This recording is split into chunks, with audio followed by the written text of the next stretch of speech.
नमस्कार, मैं हूँ मधुश्री।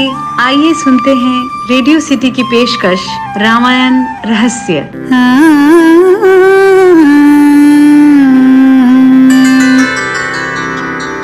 आदि राम तपवनादि गमनम् हत्यामृगं काञ्चनम् वैदेही हरणं जटायुमरणं सुग्रीव सम्भाषणं बालिनिर्दलं समुद्रतरणं लङ्कापुरी दाहनं पश्चाद् रावण कुम्भकर्ण हननम् इतवधि रामायणम्।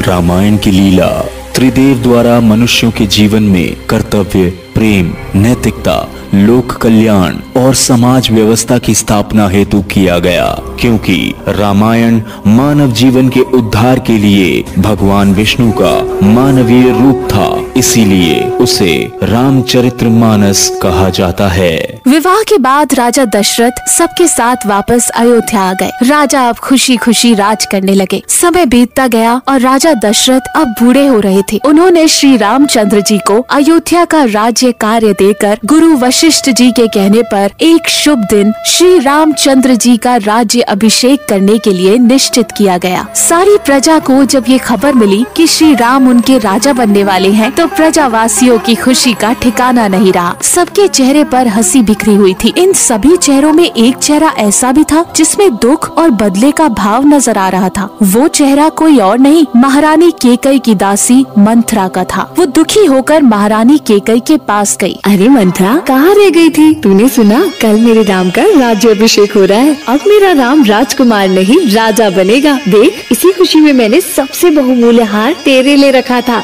ला, मैं इसे तुझे पहना दूं। मेरे गले में मत डालो रानी, मेरा गला काट डालो, जिससे तुम्हारे बुरे दिन मैं अपनी आंखों से ना देखूं। राम के राज तिलक की घोषणा से पहले राजा ने तुझे भनक भी पड़ने दी। राजा दशरथ और महारानी केकई के विवाह से पूर्व एक युद्ध के दौरान केकई ने राजा दशरथ के प्राण की रक्षा की थी। राजकुमारी केकई सुंदर थी। राजा दशरथ ने उनसे विवाह का निर्णय किया। रानी केकई ने राजा से 2 वचन मांगे। राजा दशरथ तैयार हो गए और दोनों का विवाह हो गया। मेरी भोली रानी, जीतने की सोच कि कैसे राम की जगह तेरा बेटा भरत राजा बने। याद रख, सही समय पर सही पासा फेंक।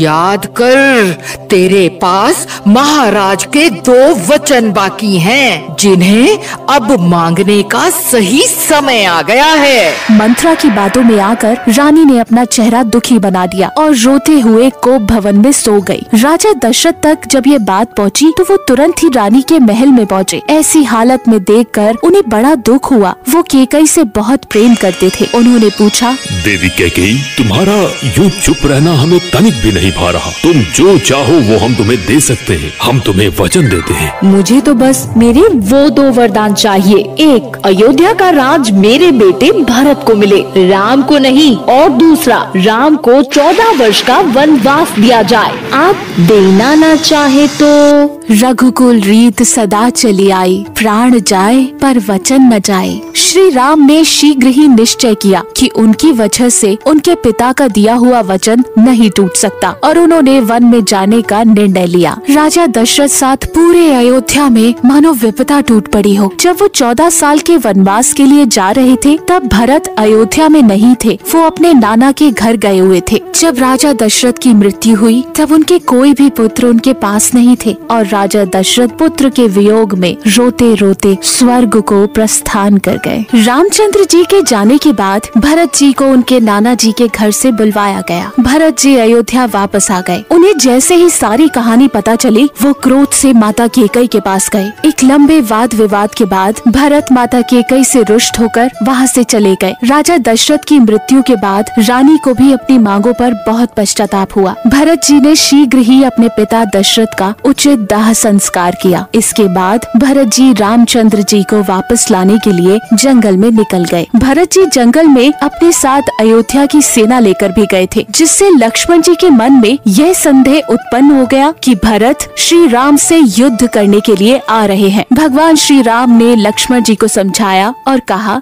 नहीं लक्ष्मण, भरत ऐसा नहीं है। मैं अभी एक इशारा करूं तो वो तुम्हें सारा राज्य दे सकता है। श्री राम सही थे। भरत युद्ध करने नहीं, उन लोगों को वापस बुलाने आए थे। भरत जी के बहुत निवेदन करने पर भी राम जी नहीं माने। अंततः भरत उनके चरण पादुकाएं लेकर वापस अयोध्या आ गए और इन पादुकाओं को सिंहासन पर विराजित कर राज्य चलाने लगे। अब सुनते हैं इंडिया के टॉप 10 माइथोलॉजिकल ऑथर्स में से एक नीलेश कुमार अग्रवाल जी को। नमस्कार, मेरा नाम नीलेश कुमार अग्रवाल है। अभी आपने अयोध्या कांड को सुना। अब मैं आपको इससे जुड़ी कुछ बातें बताता हूँ। वाल्मीकि रामायण के अनुसार देवताओं ने माँ सरस्वती को बुलाकर उनसे राम के वन जाने की लीला रचने और देवताओं का कार्य सिद्ध करने का आग्रह किया। क्योंकि श्री राम विषाद और हर्ष से रहित हैं, इसीलिए जगत के कल्याण हेतु माँ सरस्वती ने केकई की मंदबुद्धि दासी मंथरा की बुद्धि फिरा दी। इस प्रकार विपत्ति बनी बीज, दासी बनी वर्षा ऋतु और केकई की कुबुद्धि जमीन हो गई और वह दोनों वरदान दुख रूपी फल में परिवर्तित हो गए। 14 वर्ष का कारण, 14 वर्ष का वनवास मांगने का कारण उस समय की मान्यता थी। केकई और मंथरा ने यही सोच विचार कर राम के लिए 14 वर्ष का वनवास मांगा